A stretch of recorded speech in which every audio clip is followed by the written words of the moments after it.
Hello, എല്ലാവർക്കും നമസ്കാരം. ഇന്നത്തെ വീഡിയോയിലൊരു ചെമ്മീൻ ചോറിൻ്റെ റെസിപ്പിയാണ്.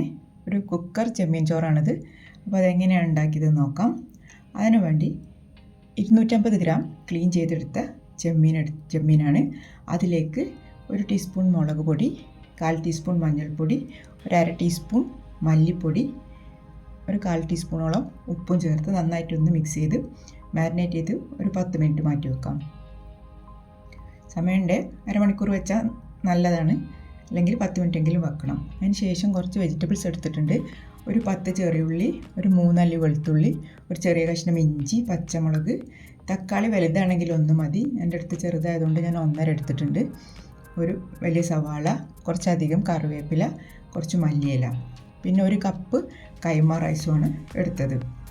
അപ്പോൾ ആദ്യം തന്നെ നമ്മൾ നേരത്തെ മാരിനേറ്റ് ചെയ്ത് വെച്ച മീനൊന്ന് ഫ്രൈ ചെയ്തെടുക്കാം. അതിന് വേണ്ടി 2 ടേബിൾ സ്പൂണോളം വെളിച്ചെണ്ണ ഒഴിച്ച് കൊടുത്തിട്ടുണ്ട്. വെളിച്ചെണ്ണ കുറച്ച് കൂടുതൽ ഒഴിച്ചത് ഈ വെളിച്ചെണ്ണ തന്നെയാണ് നമ്മൾ ചെമ്മീൻ ചോറ് ഉണ്ടാക്കുന്നത്. അതുകൊണ്ടാണ് ഒരു 2 ടേബിൾ സ്പൂണോളം ഒഴിച്ച് കൊടുത്തിട്ടുള്ളത്. ഒന്ന് ഷാലോ ഫ്രൈ ചെയ്തെടുത്താൽ മതി, ഒരുപാട് മൂപ്പിച്ചൊന്നും എടുക്കേണ്ട ആവശ്യമില്ല. ഒരു സൈഡ് ആകുമ്പോൾ ഒന്ന് തിരിച്ചിട്ട് കൊടുക്കാം. കുറച്ച് കറിവേപ്പില കൂടെ ചേർത്ത് കൊടുത്തിട്ടുണ്ട്. ഒരു സൈഡ് ആയിട്ടുണ്ട്, ഒന്ന് തിരിച്ചിട്ട് കൊടുക്കാം. ചെമ്മീൻ കുറച്ച് വെള്ളം ഇറങ്ങി വന്നിട്ടുണ്ട്. അതാണ് നമ്മൾ ഒഴിച്ച ഓയിലിനേക്കാളും കുറച്ചും കൂടെ ചട്ടിയിൽ കാണുന്നത്. ചെമ്മീൻ ഇതേപോലെ വെള്ളം ഇറങ്ങി വരുന്നുണ്ടെങ്കിൽ ഫ്ലെയിം ഒന്ന് കുറച്ച് കൂട്ടി വെച്ച് കൊടുത്താൽ മതി. അപ്പോൾ നമ്മൾ ചെമ്മീൻ ഇവിടെ റെഡി ആയിട്ടുണ്ട്. 2 സൈഡും ചെറുതായിട്ടൊന്ന് ഫ്രൈ ആയിട്ട് എടുത്ത് മാറ്റാം. ഇതിൽ കൂടുതൽ ഫ്രൈ ആക്കി എടുക്കേണ്ട ആവശ്യമില്ല. ചെറുതായിട്ടൊന്ന് 2 സൈഡും ഒന്ന് തിരിച്ച് മറിച്ചു വിട്ട് എടുത്താൽ മതി. ചെമ്മീന് കുറച്ച് വേവല്ലേ ഉള്ളൂ, അതുകൊണ്ട് ചെമ്മീൻ ഹാർഡായി പോകും. അതിന് ശേഷം ബാക്കി വന്ന ഓയിൽ ഞാൻ കുക്കറിലേക്ക് ഒഴിച്ച് കൊടുത്തിട്ടുണ്ട്. അതിന് പുറമെ 1 ടീസ്പൂൺ ഓയിലും കൂടെ ചേർത്തിട്ടുണ്ട്.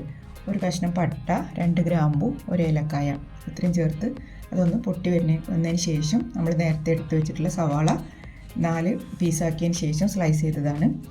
ഒരുപാട് നീളത്തിൽ സ്ലൈസ് ചെയ്യേണ്ട. ചെമ്മീൻ ചോറായതുകൊണ്ട് തന്നെ ഇങ്ങനെ ഒന്നും വേറിട്ട് കാണാതിരിക്കാൻ വേണ്ടിയിട്ടാണ് ഞാനിങ്ങനെ സ്ലൈസ് ചെയ്തെടുത്തത്. അതിലേക്ക് കുറച്ച് ഉപ്പ് കൂടെ ചേർത്ത് കൊടുക്കാം. നന്നായിട്ടൊന്ന് സോഫ്റ്റായി വരാൻ വേണ്ടിയിട്ട് ഒന്ന് മൂടി വെച്ച് കൊടുക്കാം. ഈ സമയത്ത് തന്നെ നമ്മൾ ചോറ് വെക്കാനുള്ള വെള്ളം കൂടെ തിളപ്പിച്ചെടുക്കണം. ഉള്ളിയൊക്കെ സോഫ്റ്റായി വന്നിട്ടുണ്ട്. ചതച്ച് വെച്ച മസാലകൾ നേരത്തെ നമ്മൾ എടുത്ത് വെച്ച ചെറിയുള്ളി, ഇഞ്ചി, വെളുത്തുള്ളി, പച്ചമുളക് എല്ലാം കൂടെ ഒന്ന് ചതച്ചെടുത്തതാണ്. അതും കൂടെ ചേർത്ത് കൊടുക്കാം. നന്നായിട്ട് മൂത്ത് അതിൻ്റെ പച്ചമണക്കൊന്ന് മാറി വരുന്ന സമയത്താണ് ബാക്കി ഇൻഗ്രീഡിയൻസ് ചേർത്ത് കൊടുക്കേണ്ടത്. അത് 1 മിനിറ്റ് നേരം ഒന്ന് മൂടി വെക്കാം.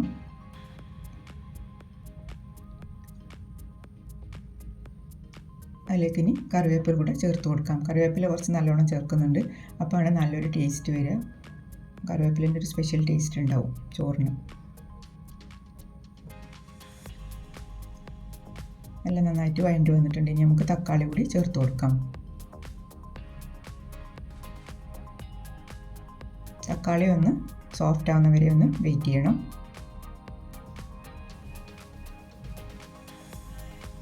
കുറച്ച് നേരം കൂടെ ഒന്ന് മൂടി വെക്കുന്നുണ്ട്.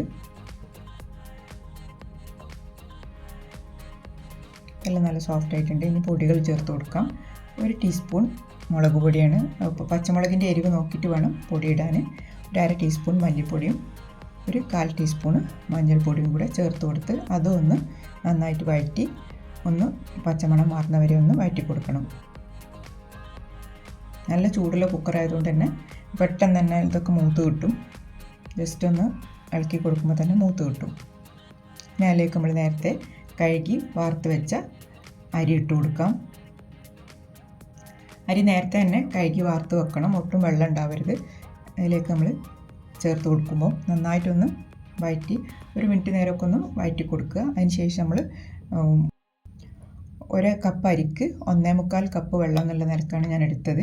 ഞാൻ നേരത്തെ തിളപ്പിക്കാൻ വേണ്ടി വെച്ചിട്ടുണ്ടായിരുന്നു. ആ തിളച്ച വെള്ളം നമുക്ക് ചോറിലേക്ക് ഒഴിച്ചു കൊടുക്കാം.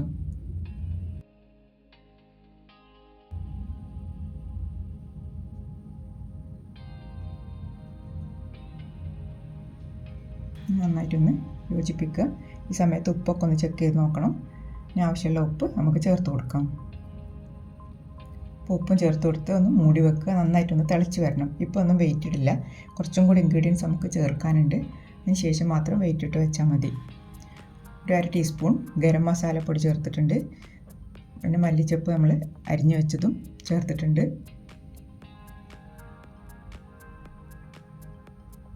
നന്നായിട്ടൊന്ന് യോജിപ്പിക്കുക. 1 ടീസ്പൂൺ ചെറുനാരങ്ങ നീര് കൂടെ ചേർത്ത് കൊടുത്തിട്ടുണ്ട്. 1 ടീസ്പൂൺ പശു നെയ്യാണ്, അതും കൂടെ ചേർത്തതിന് ശേഷം നമുക്ക് ഫ്രൈ ചെയ്ത് വെച്ചിരുന്ന ചെമ്മീൻ കൂടെ ചേർത്ത് കൊടുക്കാം. നമുക്ക് കുക്കർ അടച്ച് വെച്ച് ഒരു വിസിൽ വരെ വെയിറ്റ് ചെയ്യാം. ഒരു വിസിലായാൽ മതി, അപ്പോൾ തന്നെ കുക്കായി കിട്ടും. അതിന് ശേഷം ഫുള്ള് പ്രഷർ പോയതിന് ശേഷം മാത്രം തുറന്നാൽ മതി. ഒരു വിസിൽ കഴിഞ്ഞ് പ്രഷറൊക്കെ പോയതിന് ശേഷമാണ് ഞാൻ തുറക്കുന്നത്. നമ്മുടെ ചെമ്മീൻ ചോറ് ഇവിടെ റെഡി ആയിട്ടുണ്ട്. നല്ല ടേസ്റ്റിയാണ്, ഉണ്ടാക്കാനും നല്ല എളുപ്പമാണ്. വീഡിയോ കാണുമ്പോൾ ഓരോ സ്റ്റെപ്പ് കാണുന്ന മാതിരിയല്ല, ശരിക്കും എളുപ്പത്തിൽ നമുക്ക് തയ്യാറാക്കി എടുക്കാൻ പറ്റിയ നല്ലൊരു ചോറാണ്.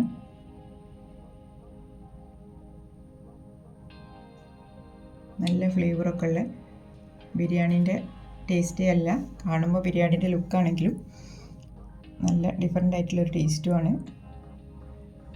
ഈസി ആയിട്ട് നമുക്ക് ഉണ്ടാക്കിയെടുക്കാനും പറ്റും. ഒരു സെർവിങ് പ്ലേറ്റിലേക്ക് മാറ്റി കൊടുക്കാം. ഒട്ടും ഒട്ടിപ്പിടിച്ചിട്ടൊന്നുമില്ല, നന്നായിട്ട് തന്നെ വിട്ട് നിൽക്കുന്ന ചോറായി വന്നിട്ടുണ്ട്. അപ്പോൾ നമ്മുടെ ചെമ്മീൻ ചോറ് ഇവിടെ റെഡി ആയിട്ടുണ്ട്. കുറച്ച് മല്ലിയിലൊക്കെ വെച്ചൊന്ന് ഗാർണിഷ് ചെയ്യാം. ഈ ഒരു ചോറിന് നമ്മൾ വളരെ കുറച്ച് ഓയിൽ മാത്രമേ ചേർത്തിട്ടുള്ളൂ, അതുകൊണ്ട് തന്നെ എല്ലാവർക്കും കഴിക്കാനും പറ്റും. ലഞ്ച് ബോക്സിലൊക്കെ കൊടുക്കാനൊക്കെ നല്ലൊരു ഐറ്റമാണ്. കുറച്ച് ഉള്ളി സുർക്കയും കൂടി ഇതിൻ്റെ കൂടെയാണ് സെർവ് ചെയ്യുന്നുണ്ട്. ഇത് ഉള്ളിയും കറിവേപ്പിലയും പച്ചമുളകും വിനാഗിരിയും കൂടെ നന്നായിട്ടൊന്ന് തിരുമ്മിയെടുത്തതാണ്. ഈ ഒരു ചോറിൻ്റെ കൂടെ ഈ ഉള്ളി കൂടെ ചേർക്കുമ്പോൾ നല്ലൊരു കോമ്പിനേഷനാണ്. ഇതുവരെ ട്രൈ ചെയ്യാത്തവരൊക്കെ ചെയ്ത് നോക്കുക. ഇഷ്ടപ്പെട്ടാൽ സപ്പോർട്ട് ചെയ്യുക. Thanks for watching.